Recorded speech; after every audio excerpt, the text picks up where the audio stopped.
Ang una is prosecution, presentation of evidence in chief.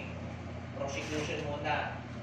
Sa prosecution's evidence in chief, isang witness, mabuo siya ng witness.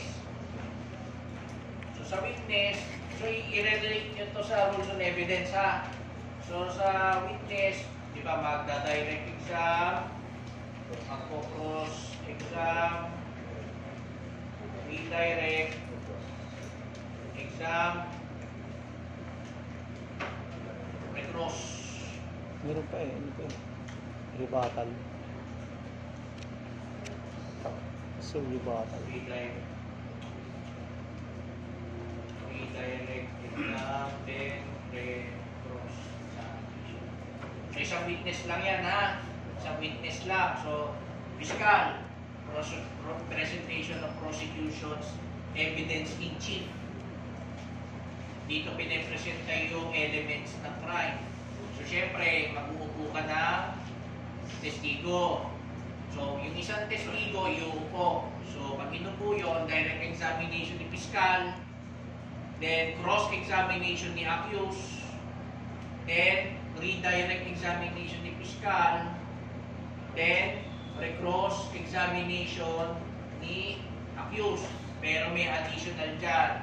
Wala sa rules, pero nasa jurisprudence, clarificatory questions from the court. So yung korte pwede magtanong after ng examination ng litigants. Okay. Clarificatory questions. Then, tapos na yung witness, magpe-present ulit ng isa pang witness. Along the way, habang nag-examine doon, nagpe-present na din, nagpapa-identify or authenticate ng object evidence tsaka documentary evidence.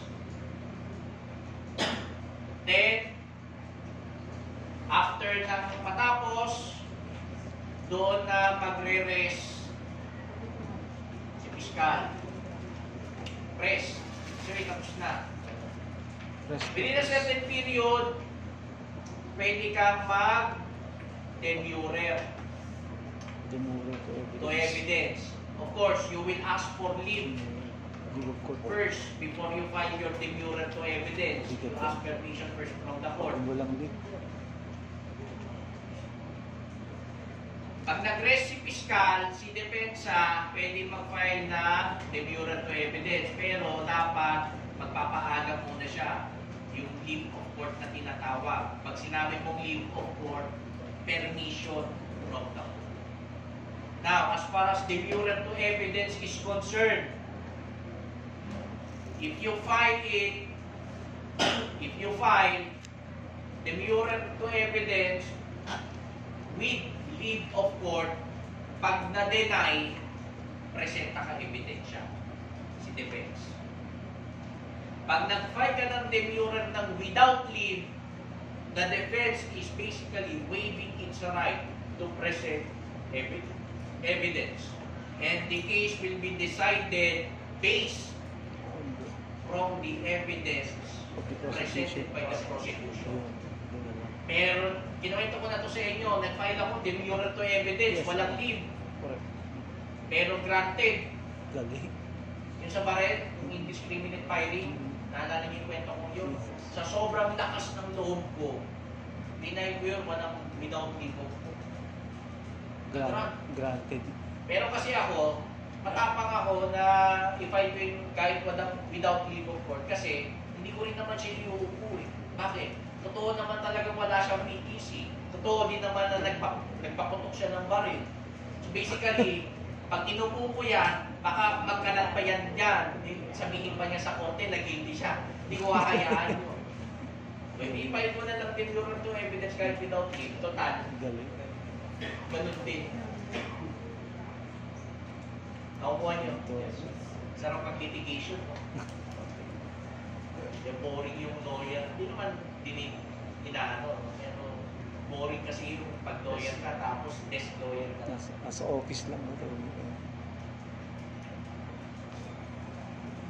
So assuming, hindi ka nag-file ng demurrer o denied yung demurrer mo.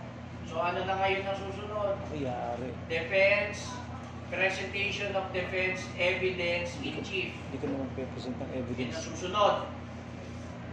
So, same process. Direct, cross, redirect, recross, clarificatory. Then, pag tapos nag-rest si defense evidence in chief, anong susunod? Decision na? No. Tatanungin muna dapat ni Fiscal, ni Judge si Fiscal, will you present a rebuttal evidence? Presentation of prosecution's rebuttal Rebuttal. evidence. So, pagkatapos yung defense, kunwari, Rebuttal may evidence. napatunayan si na i-acquit niya, pwedeng i-rebut. O di magpe-presenta si fiscal ng rebuttal evidence. Rebuttal. Same process. Direct, cross, redirect, recross, clarificatory. Pag natapos si fiscal, nasabihin, Tony, do you want defense evidence? Do you want to present sur rebuttal evidence? Sur Defense rebuttal. sur rebuttal. Sur rebuttal. Yung sagot sa rebuttal is sur rebuttal evidence. Then same process. Direct, cross, redirect, recross, clarificatory. Then after sur rebuttal evidence, then the case will be submitted for decision of judgment. And the judgment should be written within 90 days. 90 days. 3 months. Maliwanag mga kapatid. Yes, Tony. Pag reverse trial, babalik na rin mo lang yun. Ang mauuna magpresenta ng ebidensya si defense attorney. Reverse trial.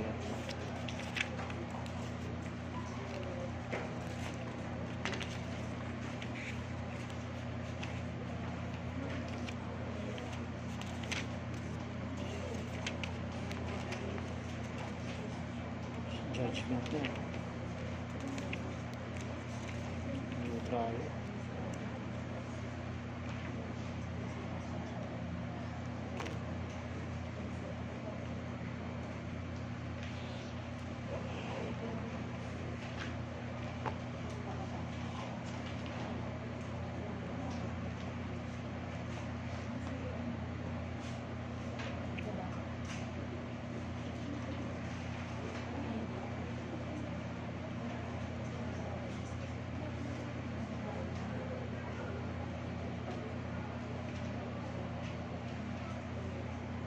Na-discuss ko na ba yung konsepto ng speedy trial? Hindi pa po. Speedy trial. Wala pa. Okay. So, as far as trial is concerned, additional, para sigurado, di-discuss ko na lang ulit para Speedy disposition. may trial periods. Diba? Pag lumagpas ka dyan, basically may violation na ba ng speedy trial? No, kasi it is only against capricious, whimsical, and oppressive delays. So kahit lumagpas yan sa trial period, kung may yung delay naman is legit o justifiable, walang violation of speedy trial. Okay. Now, it doesn't necessarily mean that you cannot file a motion to dismiss on the ground of violation of the right of the accused to speedy trial. Now, here's the catch. Under existing administrative matters issued by the Supreme Court, of course, kahit na within the trial period, pwede pa rin magkaroon ng violation na right to speedy trial. Basta mayroong present na capricious, whimsical, and oppressive delays. Now, burden of proof. Pagka si accused nag-file ng motion to dismiss on the ground of speedy trial, but pinay niya yon, hindi pa tapos yung trial periods. Hindi pa tapos. Then, pwede pa rin mag-grant yun. Pero, the burden of proving that there is capricious, whimsical, and oppressive delays belong to the defense, to the accused.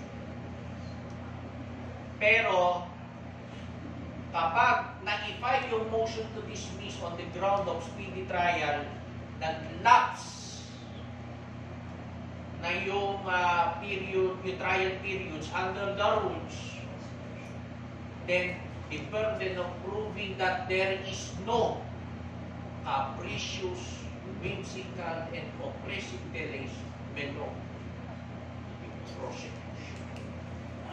Kasi kapag lumagpas ng trial period, may presumption na merong whimsical, oppressive delay. Capricious, whimsical, and oppressive delay. So that is the procedure as far as motion to dismiss on the ground of speedy trial is concerned.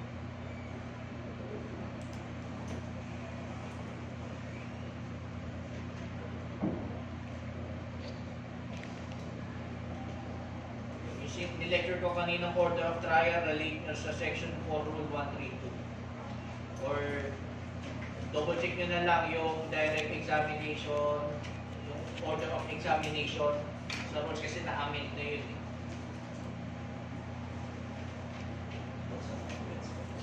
Rules, yun din yun. Rules of evidence. Use and evidence. Okay, state witness. Yung state witness. Pag naging state witness ka, successful ang prosecution, yung state witness, good as acquittal din. Acquittal. Take note of the elements. Nakasulat naman yan dyan. There are 9 elements.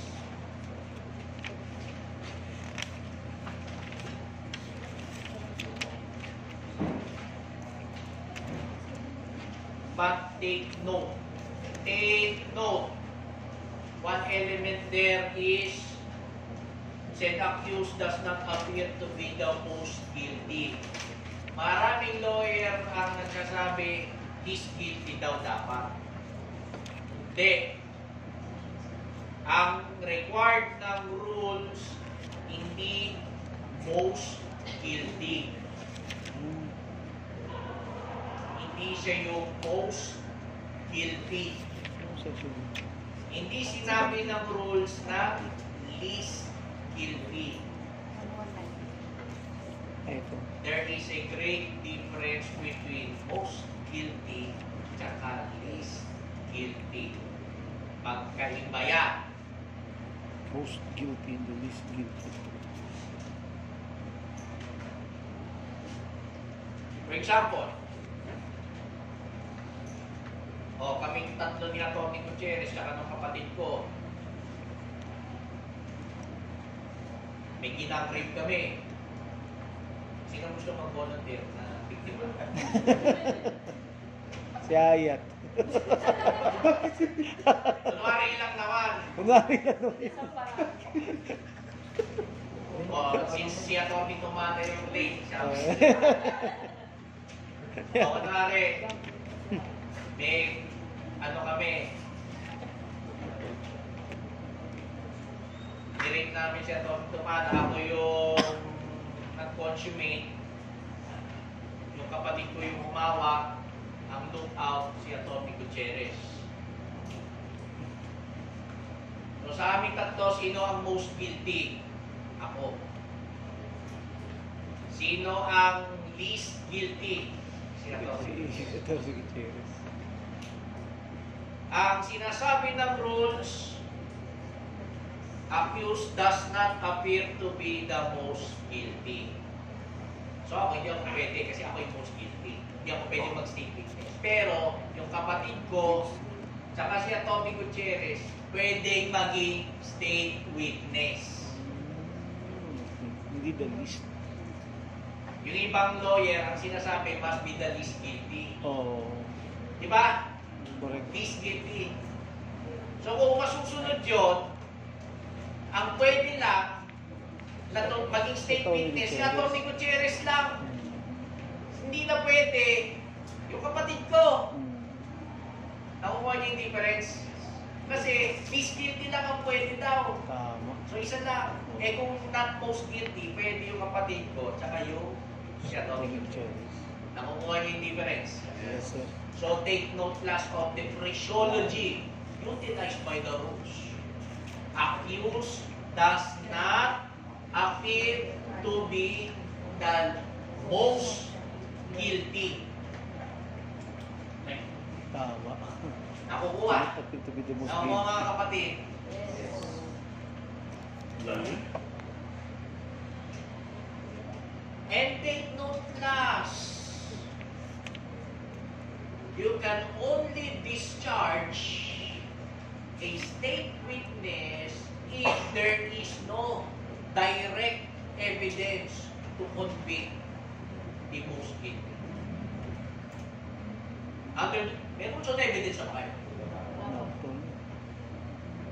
Under the rules on evidence, merong kinds na direct evidence, indirect or circumstantial evidence. Direct evidence, diretso. Pero meron din tayo tinatawag na circumstantial evidence na may nakita ka sa crime scene na hindi mo nakita mismo yung crime, pero may nakita ka duguan na damit. May kutsilyo doon. Tapos yung isang tao, sugatan. Consistent yung unit nung tungkol sa sugat ng tao. Diba? Pero sa ibang lugar mo na nakita yun. So, circumstantial lang. So, pwede ka namang mag-convict through circumstantial evidence. Kaso mahihirapan ka kasi merong requisites under the rules. Number one element, nasa rules on evidence nito. Number one element is that there must be two or more circumstances. Two or more circumstances. Second element, those circumstances must be proven beyond reasonable doubt. And third element, those circumstances, multiple circumstances, can be corroborated in its material points. Material points. Corroborated. Hirap yun. So if these requisites concurs, circumstantial evidence is enough to convict an accused. Bakit pinapayagan ng Supreme Court? Usually naman ang krimen, you do that in secrecy. Di ba? So usually, walang direct evidence. Usually.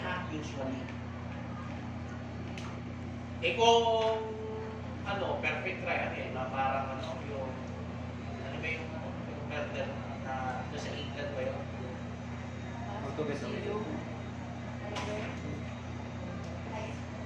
Yung hindi nahuli na Sherlock Holmes. yung Sherlock Holmes yung yung detective. Sherlock Holmes. Kasi may murderer na hindi nahuli doon kasi 1800s pa nangyari sa England. Yun, yung The Ripper. Jack the Ripper. Jack the Ripper. Usually ganon. Pwede ka kung may circumstantial evidence ka to convict a certain person, wapin siya with Jack Ripper, pwede, provided those three requisites concur. Two or more circumstances. So, class, Corroborating evidence na material points. pag may direct evidence, si Fiscal, you don't talk about state witness, malakas ebidensya, gusto ba't siya mag-state witness? Pero kung circumstantial lang ang ebidensya niya, yun, pwede mong ipasok. Yun. Eh, nakalagay naman din.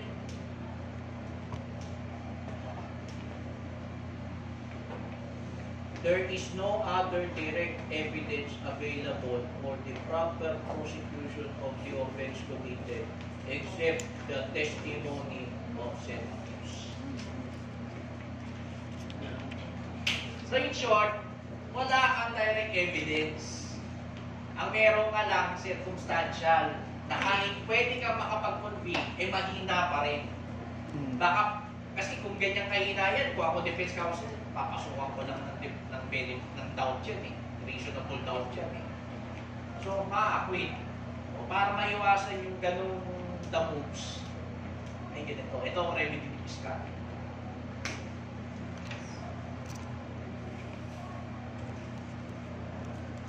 Ngayon, pag na-discharge yung accused as state witness, it operates as an acquittal.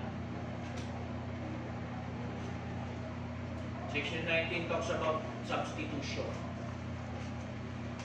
Total lang. Demurrer, sinabi ko na.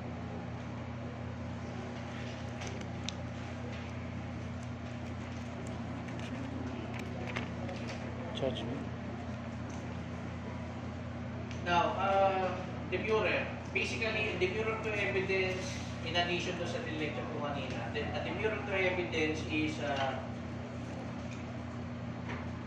basically a motion to dismiss.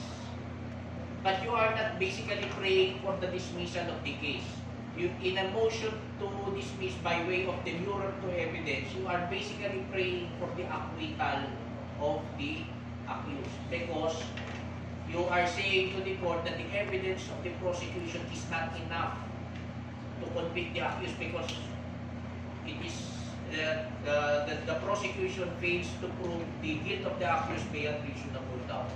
So since kulang ang ebidensya ni Fiscal, pa-dismiss mo, and in effect, acquittal siya. In effect, acquittal yan.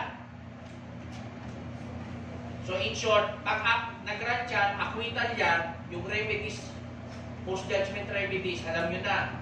Kung available ba yan? O 65?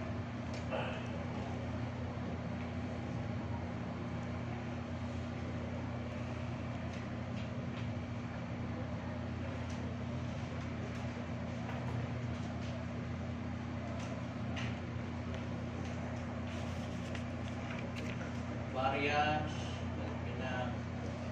judgment for two or more offenses, pagka, di ba, may duplicity of offenses in one information, pag hindi mo inobjekan yun, waive na, pagka umabot sa judgment, di parang itopic ka lang na itopic mo, ano yung nakasulat mo.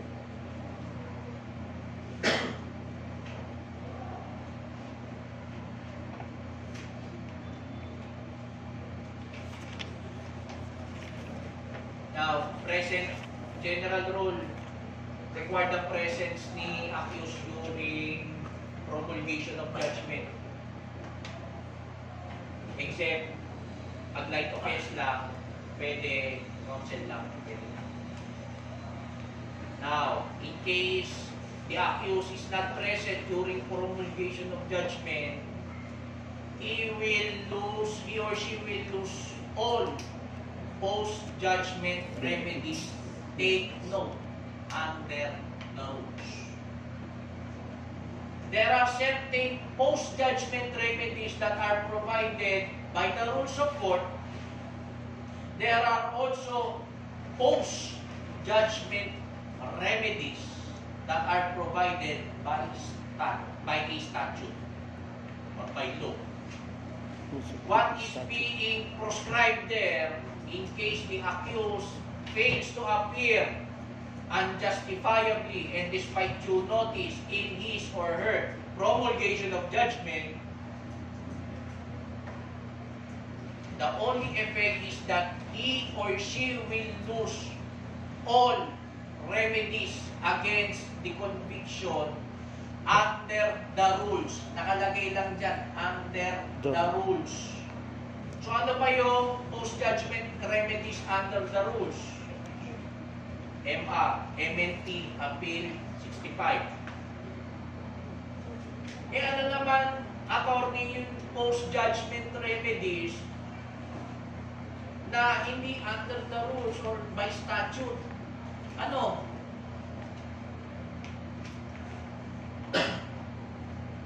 Motion to release from detention kasi serve na yung sentence, probation, community service.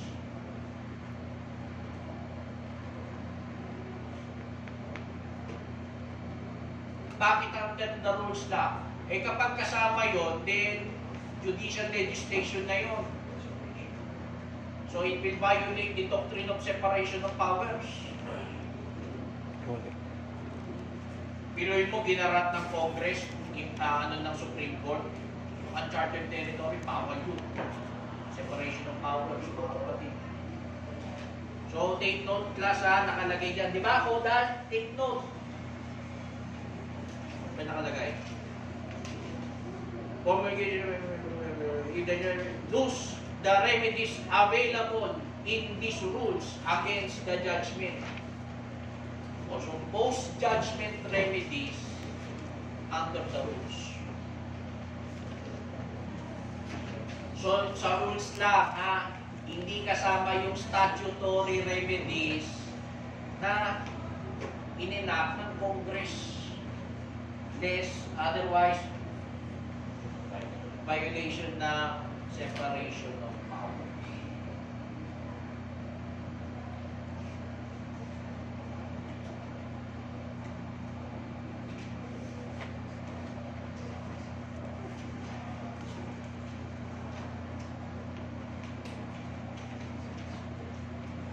Tranquil Salvador. Tranquil Salvador.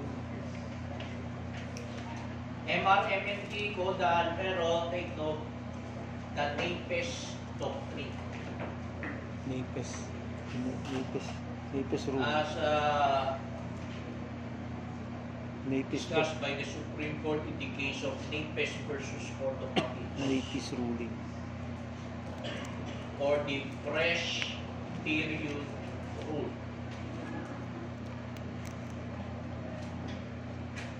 The fresh period rule.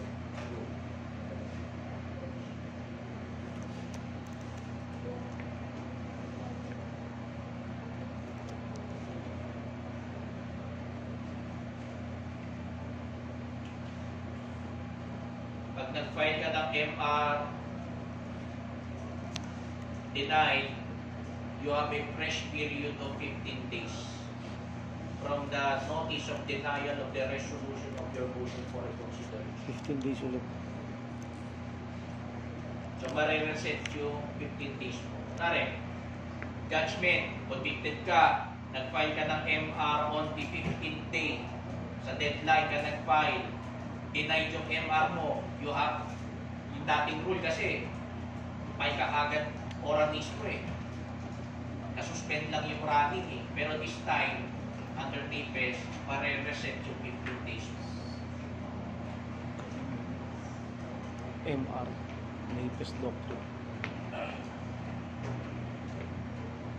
Grounds, alam niyo na yan. Payment, faith, will discover the evidence of trial, errors of law sa MR.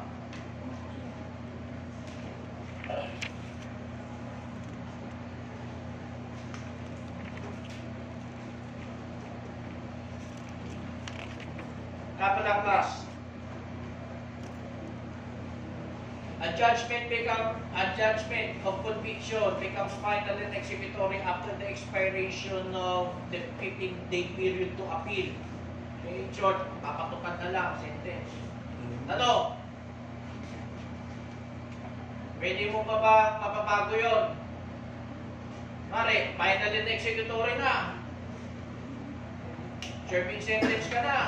Pinaparusahan ka na. Pwede ka pa ba mapawalang sala? Pwede pa. Hindi. Naman, inunahan mo ko eh. Paano? You verify your rule on DNA evidence. Post-judgment DNA testing under Section 6 in relation to Section 10. Hindi ako nagkakamali ng separation. No?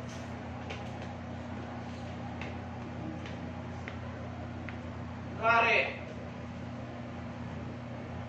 rape case.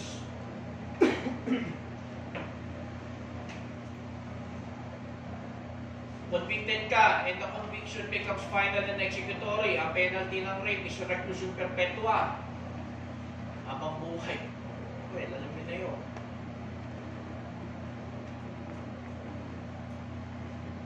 So, nakakulong ka na. Eh, kasama pala sa ebidensya yung May allegation kasi na pinutok daw sa loob yung similya. Na specimen, specimen,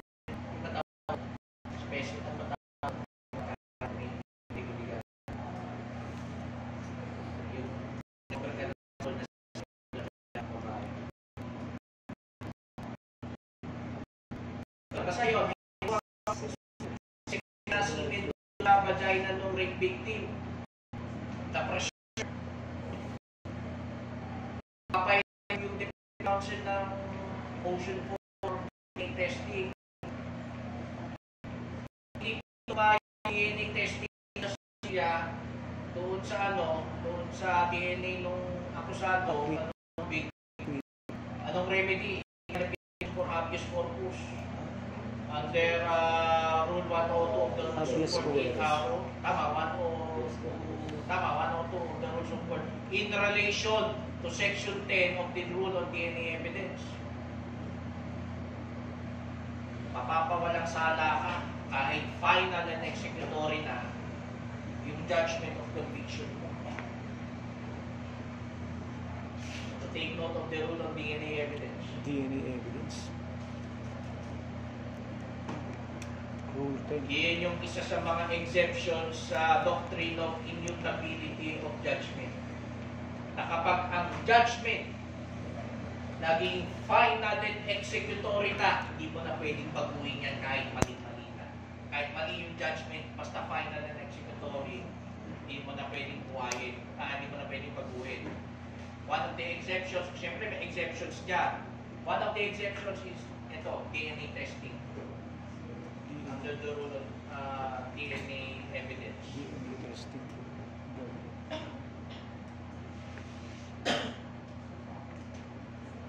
May tanong.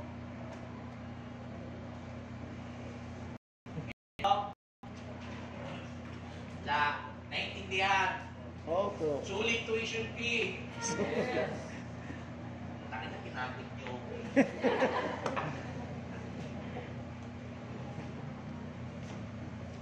Assignment, hanggang katapusan na.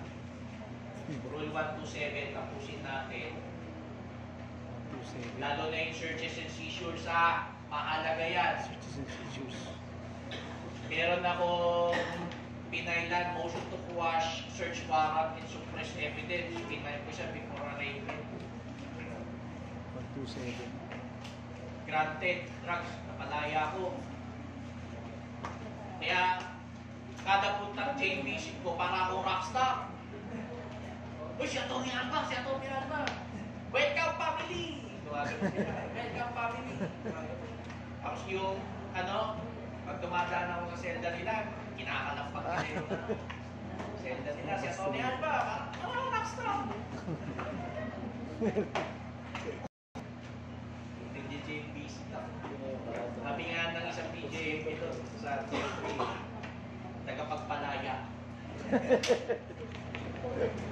Kaya dati, I warn my students to exercise diligence in holding their bags.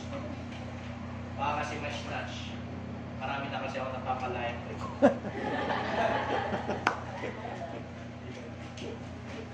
Pero, huwag kayong mag-alala kasi magpapakulong na ako ngayon. Iskal na eh. Papakulong na tayo. Well, actually, marami naman na rin ako napakulong na habang public attorney ako. Ang lagi kong pinaggigilan na pinapakulong yung bouncing cases. Yung mga inayupak na lalaki na hindi kaya, hindi sinusuportahan yung mga nanggigigil ako. Ang sarap na sarap ako magpakulong pagka gano'n ang lalaki.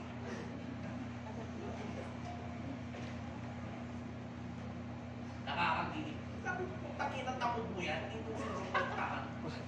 Nabayaan. Diba? Walang puso. May kwento pa ako. May lumapit sa akin. Babae, matanda. Humingi na yung kinabitan niyang lalaki. May asawa, may anak. Naghiwalay yung first family, lalaki dahil siya. Eh, nagkasakit yung lalaki, yung kabit na babae na lumapit sa akin, humihingi ng tulong sa mga anak na Matanda na. Sa hindi mong asawa, ayaw kasing tulungan. Pinayuan ko. Sabi ko, by law, obligado ang anak, suportahan tatay niya, regardless kung ano nangyari. Pero intindi mo yung sentimento ng mga anak ng kinabitan. Siyempre, masalo. Biruin mo, tutulong. Siyempre, kahit naman tatay mo pa rin yun eh. Tutulungan mo. Siyempre, masakit mo. Ganyan kayo, nabayaan kayo. Sa'yo, huwingi sa'yo ng tulong, di ba? Intindihin mo, kako. Na masama loob yan. Kasi tingnan mo yung ginawa nyo eh. Dahil sa'yo, iniwanan mo, kinabitan mo yung native mo yung pamilya. Hindi mong pamilya, Hindi naman kayo kasal, siya kasal po. Tapos ngayon, Oo. hihingi ka. Rereklamo ka, oo, sa batas. Obligado mga anak. Pero, masisisi mo ba kung ayaw? Di ba? Pero ang katuruan sa banal na kasulatan, pag pinatukan ng bato, patuloy mong tinapay. Pag sinampal ka sa kanan, bigay mo kaliwa. So kung tunay kang anak ng Diyos, kahit na sinalbahe ka ng magulang mo, tulungan mo pa rin. Yung? Ayun ang katuruan. Gagawin natin ang katuruan na yan, eh, para sa inyo na yan. Ayan. May tampax ka. Picture nga. Picture nga. Tony. Meron kaya ako nakikita sport bike na pero ako corny. Top bike. May natutunan. 100%. Tony, Kaya kayo mabuti ha. plus picture tayo, Tony. Oo, sige. Eh, kayo na bahala. Sumama ka na. Tara.